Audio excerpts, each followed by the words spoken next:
Siamo tutti qua per Agrigento, capitale della cultura, e noi vi ringraziamo di essere qua a sostenerci, siete in tanti. La musica e la poesia oggi ci hanno accompagnati per mano ad entrare in questo momento di bella partecipazione popolare che vuole proprio levare alta la voce per dimostrare come Agrigento abbia tutti i numeri per diventare capitale della cultura.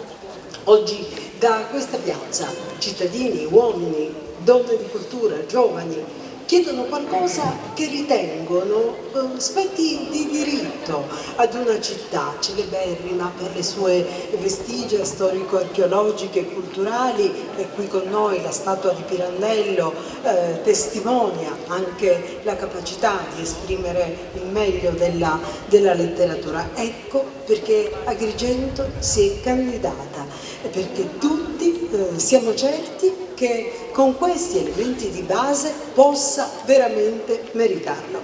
Una settimana dall'audizione romana, gli agrigentini, molti attori, molti artisti hanno voluto rappresentare la loro vicinanza a questa candidatura. È una cosa importantissima per la nostra città, è un evento importante. Agrigento deve raggiungere questo obiettivo finale e penso che l'intera cittadinanza deve essere coinvolta e spero che questo servirà anche per aggiungere un ulteriore tassello a questo puzzle enorme finale che stiamo costruendo proprio per questa candidatura. Dobbiamo dire grazie ai volontari, io, Caterina Montalbano, Daniele Lardi. Questa è un'iniziativa perché la città di Agrigento avrebbe dovuto acquisire questo titolo già anni or sono. Speriamo che questa sia la volta buona, ma noi crediamo che la Coccinella ci porterà fortuna, la fortuna della Coccinella. Auguri Agrigento e agli agrigentini.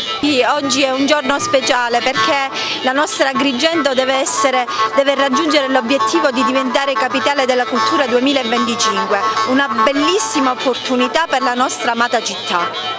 Ha voluto dare anche lui il suo contributo.